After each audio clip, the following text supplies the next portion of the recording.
CBS 5 Eyewitness News starts now. More than 15 million Americans say that they have had a near-death experience, and it often changes their lives. Sydney Kohara introduces us to a few of those survivors and tells us what modern science says about it. My near-death experience occurred back in Kansas in 1966 when I was 13. I got in an accident, a car accident. I totaled my automobile. Welcome to the Berkeley chapter of IANDS, the International Association for Near-Death Studies.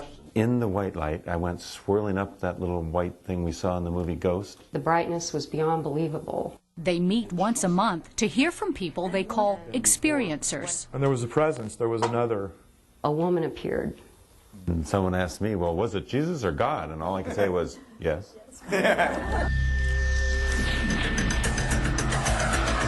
For these scenes in the movie Flatliners, producers tried to recreate what real near-death survivors had told them about leaving their bodies, seeing their whole life in a flash, or speaking to a higher spirit, and then coming back dramatically changed. I now have no fear of death. I know exactly where the spirit goes, and I even know we come back again.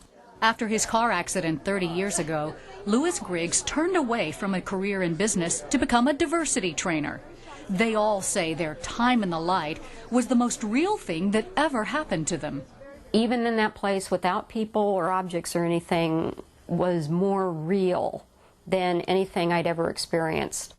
Isn't that funny? People who've been temporarily dead feel more alive than they ever have in their life. This is a PowerPoint presentation. UC Davis psychologist Charles Tart has been studying near-death experiences for 40 years and believes that consciousness is a form of energy that can leave the body. These are the electrode wires that go to measure her brain waves. In the mid-1960s, Dr. Tart set up this experiment with Miss Z, a young woman who claimed to have regular out-of-body experiences while sleeping.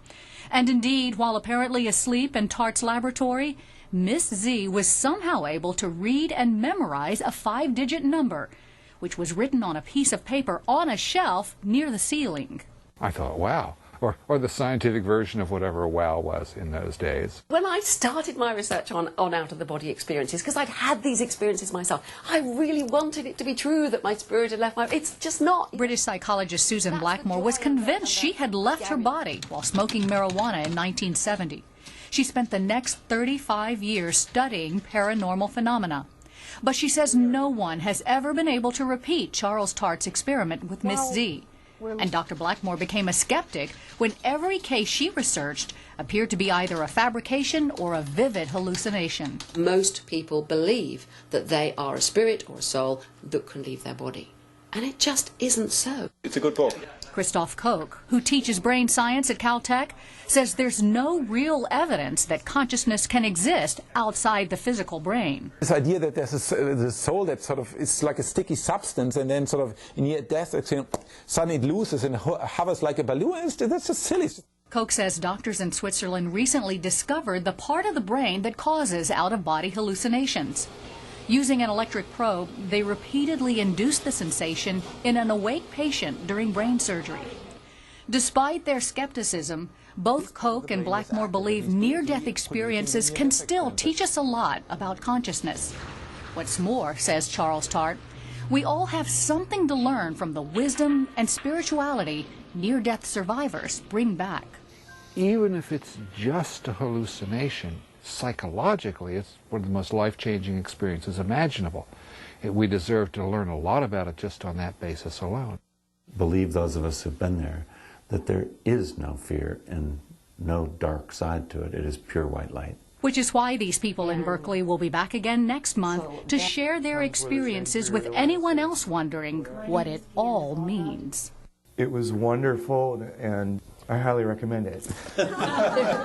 Sydney Kohara, CBS 5, Berkeley. And our report on near-death experiences is on CBS5.com. You can hear more of these stories, or you could share your own. Click on Special